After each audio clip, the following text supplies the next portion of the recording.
So it's Father's Day today, and what I thought would be a really good subject is to really celebrate fathers and to thank all the good fathers in the world who are doing a fantastic job. But the good question to ask is, what does make a good father?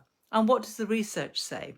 So the first point is that a good father is emotionally responsive to their children, that they're attuned to how their children think and feel. So that's actually quite a feminine trait. Well, it's known to be a feminine trait, but it's really good if men can actually take up that role. The next point is what's really good is that they are actively involved in the children's lives. So that's the bathing, the feeding, the washing, putting them to bed and everything like that. And ask yourself the question, are you actively involved in your children's lives? That's very, very good. And it makes children much more appreciative of their fathers and makes them feel much more close. Point number 3, are you a positive role model?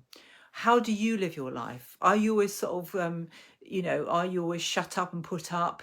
Are you self-sacrificing? Are you arrogant? What are you to your children? And I hope perhaps nowadays men can feel they can be more open about their emotions, that they can actually express themselves more. It doesn't make them any less masculine. In fact, I always think it makes them more masculine. So actually, are you a positive role model to your children? The next point is that research suggests is that good dads support co-parenting as well. So the actual relationship you have with your partner is also really important, so that the children see that there's cooperation there, there's communication, there is working through problems. It doesn't mean to say you won't have problems. Of course, it's, life is very demanding nowadays, but it's okay. But actually keep that kind of support and communication going. Okay, next point. What about discipline? What does research say about male discipline? So the research actually recommends clear expectations and consistency of discipline.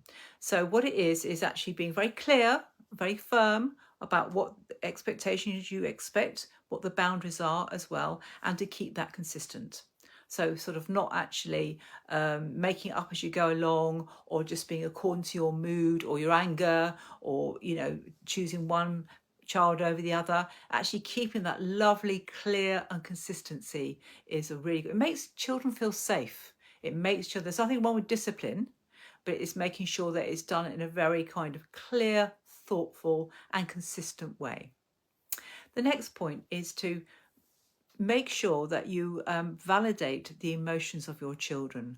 So you don't say things like man up, swallow it, what's it matter, what you so bothered about. There's far more worse people off in the world. It's really important to encourage emotional intelligence in your children as well, to actually talk about emotions, to understand them, to express them. It's okay to express difficult emotions. There's nothing wrong with expressing difficult emotions as well. And actually by expressing them, that means they're less likely to get, sort of pushed down, which causes more problems later. So actually having those open communications, validating open expressions is good. The next one is challenging stereotypes.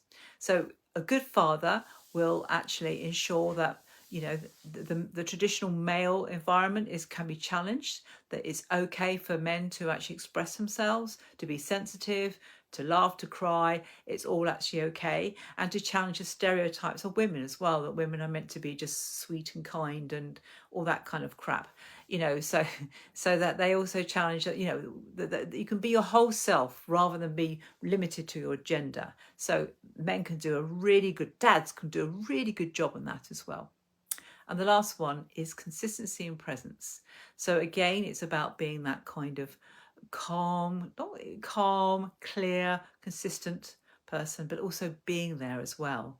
Being there. And that can be hard to juggle when you're working long hours and you've got other demands and you want a bit of you time as well. It's not easy, but actually making sure that you have some quality time with your children is also the last one that I'm going to recommend. So I hope you find that useful. I have a ebook for men on stress, anxiety and overwhelm. You just have to go to my website, wendycastellino.com, and download it. And I hope you have a very, very happy Father's Day. Thank you. Bye bye.